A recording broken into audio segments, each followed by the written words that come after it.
அனைவருக்கும் வணக்கம். சற்று முன்பு தமிழக அரசு இன்று வெளியிட்டுள்ள 18 முக்கியமான அறிவிப்புகள் என்னென்ன என்பதை பற்றி தான் நம்ம இந்த வீடியோவில் டீட்டெயிலாக பார்க்க போகிறோம்.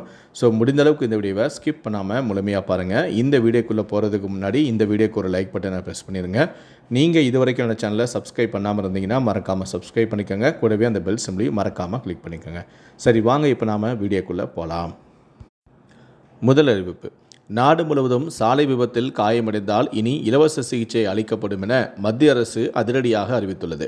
மேலும் இந்த திட்டம் மே மாதம் 5ஆம் தேதி முதல் அமலுக்கு வந்துள்ளதாகவும், விபத்து நடந்த முதல் 7 நாட்களுக்குள் 1,00,000 ரூபாய் வரை இலவசமாக தனியார் மருத்துவமனையில் சிகிச்சை எடுத்துக் கொள்ளலாம் எனவும் தெரிவிக்கப்பட்டுள்ளது. இந்த திட்டம் செயல்படுத்துவதை கண்காணிக்க 17 பேர் கொண்ட குழுவும் அமைக்கப்பட்டும் உள்ளது. 2030இல் பலியானோரின் எண்ணிக்கையை பாதியாக குறைக்க இலக்கு நிர்ணயிக்கப்பட்டிருப்பதாகவும் தெரிவிக்கப்பட்டுள்ளது. இரண்டாவது அறிவிப்பு: விடைத்தாள்கள் திருத்தப்பட்டு அதனை ஆன்லைனில் பதிவிறக்கம் செய்யும் பணியானது முடிவடைந்து விட்டதாக தேர்வுத்துறை வட்டாரங்கள் தகவல் தெரிவித்திருந்தது. இந்த நிலையில்தான் தமிழ்நாட்டில் 12ஆம் வகுப்பு பொதுத் தேர்வு முடிவுகள் நாளை மே மாதம் 8ஆம் தேதி வெளியிடப்படும் என பள்ளிக் கல்வித்துறை அறிவித்துள்ளது. நாளை காலை 9:30 மணிக்கு அமைச்சரான அன்பில் மகேஷ் தேர்வு முடிவுகளை வெளியிடுகிறார். மூன்றாவது அறிவிப்பு: பெரிய கோவில் தேரோட்டத்தை முன்னிட்டு தஞ்சை மாவட்டத்திற்கு இன்று மே மாதம் 7ஆம் தேதி உள்ளூர் விடுமுறை அறிவிக்கப்பட்டுள்ளது. இவ்விடுமுறையை ஈடு செய்ய மே மாதம் 24ஆம் தேதி சனிக்கிழமை தஞ்சாவூர் மாவட்டத்தில் அனைத்து அரசு அலுவலகங்கள், கல்வி நிறுவனங்கள் செயல்படும் என தஞ்சை மாவட்ட ஆட்சியர் அறிவித்திருக்கிறார். நான்காவது அறிவிப்பு: இந்தியா பாகிஸ்தான் இடையே போர் பதற்றம் நீடிக்கும் நிலையில் இன்று மே மாதம் 7ஆம் தேதி போர்க்கால ஒத்திகை நடத்த அனைத்து மாநிலங்களுக்கும் மத்திய அரசு அதிரடியான உத்தரவிட்டிருக்கிறது. இதனால் பள்ளி கல்லூரிகளுக்கு விடுமுறை அளிக்கப்படும் என்ற தகவலும் வெளியாகியுள்ளது.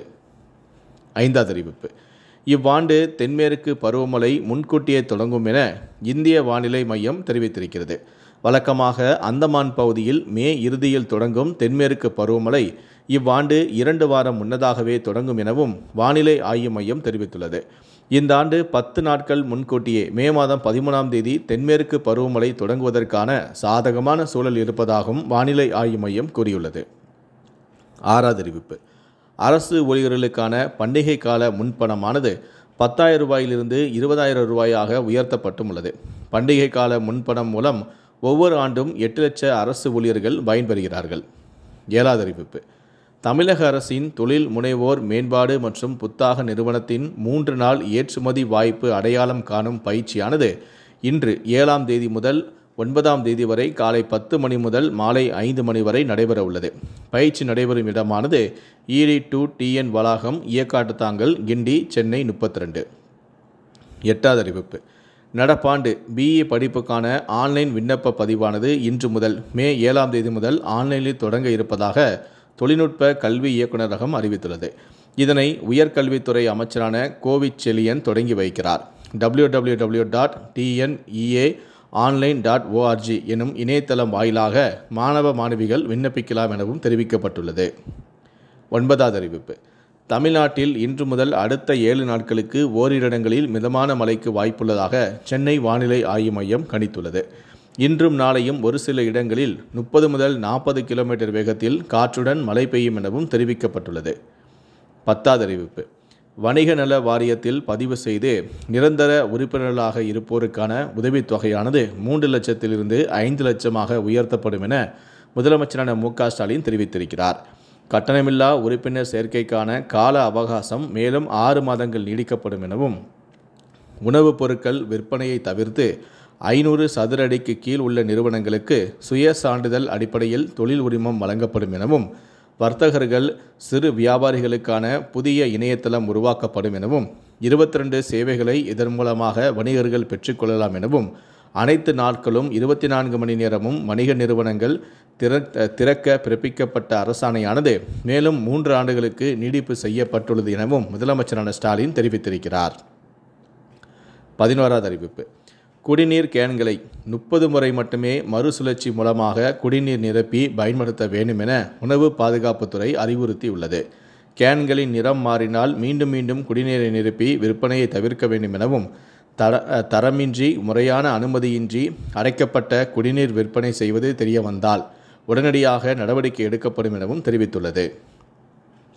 12வது அறிவிப்பு: தமிழ்நாட்டில் இன்று ஓரிரு இடங்களில் கனமழைக்கு வாய்ப்புள்ளதாக இந்திய வானிலை ஆய்வு மையம் தெரிவித்துள்ளது. அநேக இடங்களில் இடி மின்னல் 50 கிலோமீட்டர் வேகத்தில் காற்றுடன் மிதமான மழைக்கு வாய்ப்புள்ளதாகவும் வானிலை ஆய்வு மையம் தெரிவித்துள்ளது.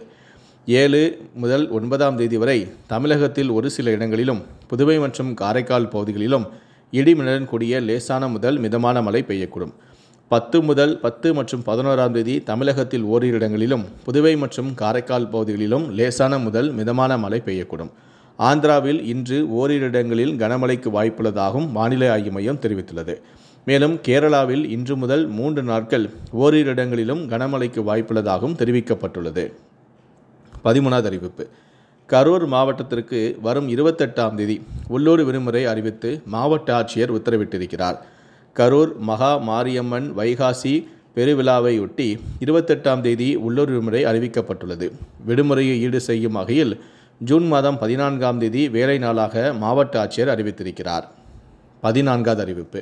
தேனி மாவட்டத்திற்கு மே மாதம் 9 மற்றும் 12ஆம் தேதிகளில் உள்ளூர் விடுமுறை அறிவித்து ஆட்சியர் உத்தரவிட்டிருக்கிறார். கண்ணகி கோயில் விழா, வீரபாண்டி கௌமாரியம்மன் கோவில் தேரோட்டத்தை ஒட்டி உள்ளூர் விடுமுறை அறிவித்து மாவட்ட ஆட்சியரான சஞ்சித் சிங் உத்தரவிட்டிருக்கிறார். 15வது அறிவிப்பு. குரூப் 2 2A பணியிடங்களுக்கான தேர்வு முடிவுகளை அரசு பணியாளர் தேர்வாணையம் வெளியிட்டுள்ளது. 56 வேலை நாட்களிலேயே குரூப் 2 2A முதன்மை தேர்வு முடிவுகள் வெளியிடப்பட்டுள்ளது. 12வது முறையாக அட்டவணையில் குறிப்பிட்டப்பட்ட மாதத்தில் தேர்வு முடிவுகள் வெளியிடப்பட்டுள்ளன. 16வது அறிவிப்பு. மகளிர் சுய உதவிக்குழு உறுப்பினர்கள் 60 லட்சம் பேருக்கு அடையாள அட்டை வழங்கப்பட உள்ளது. தமிழ்நாடு முழுவதும் அடையாள அட்டை விநியோகம் செய்யும் பணியை 9 மாதங்களில் முடிக்க இலக்கம் நிர்ணயிக்கப்பட்டும் உள்ளது. பெயர் உள்ளிட்ட விவரங்களுடன் கூடிய QR கோடு வசதியுடன் அட்டை வழங்கப்படவும் உள்ளது.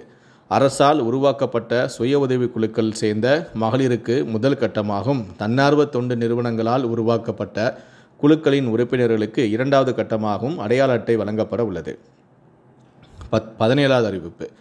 10, 12ஆம் வகுப்பு பொதுத் தேர்வுகளில் 100% தேர்ச்சி பெறும் அரசு பள்ளிகள் மற்றும் அதன் ஆசிரியர்களுக்கு பாராட்டு சான்றிதழ் வழங்கப்படும் என்று சட்டப்பேரவையில் கடந்த ஏப்ரல் 25ஆம் தேதி அறிவிப்பு வெளியானது. அதனை செயல்படுத்தும் விதமாக 10, 12ஆம் வகுப்பு பொதுத் தேர்வுகளில் 100% தேர்ச்சி பெறும் அரசு பள்ளிகள் விவரங்களை தேர்வு முடிவுகள் வெளிவந்த 10 நாட்களுக்குள் சமர்ப்பிக்க வேண்டும் என பள்ளி கல்வித்துறை தெரிவித்துள்ளது. கடைசியாக 18வது அறிவிப்பு. திருவண்ணாமலையில் வரும் 11ஆம் தேதி சித்ரா பௌர்ணமி கிரிவலத்திற்கு மாநிலத்தின் பல்வேறு பகுதிகளிலிருந்தும் வெளி மாநிலங்களிலிருந்தும் சுமார் 2650 சிறப்பு பஸ்களை இயக்க அரசு போக்குவரத்து கழகம் மூலம் நடவடிக்கை எடுக்கப்பட்டும் உள்ளது. அதற்காக 20 இடங்களில் தற்காலிக பஸ் நிலையங்களும் அமைக்கப்படுகின்றன. மேலும் கூடுதலாக சிறப்பு ரயில்களை இயக்கவும் தெற்கு ரயில்வே நிர்வாகத்துக்கு மாவட்ட நிர்வாகத்தின் சார்பாகவும் கடிதம் அனுப்பப்பட்டுள்ளது. அதற்கான அட்டவணை ஓரிரு நாட்களில் வெளியாகும் எனவும் தெரிகிறது. இந்த 18 அறிவிப்புகளை பற்றிய உங்களுடைய கருத்துக்கள் என்ன அப்படிங்கிறத கீழே இருக்கக்கூடிய கமெண்ட் செக்ஷனில் மறக்காமல் சொல்லுங்கள். முடிந்தளவுக்கு இந்த வீடியோவை மற்றவங்களுக்கும் ஷேர் பண்ணுங்கள். மேலும் இது போன்ற பல வீடியோக்களை பார்க்கணும் அப்படின்னு நினச்சிங்கன்னா மறக்காமல் என்ன நீங்கள் சப்ஸ்கிரைப் பண்ணுங்கள். கூடவே அந்த பெல் சிம்பிளையும் மறக்காமல் கிளிக் பண்ணுங்கள். நன்றி, வணக்கம்.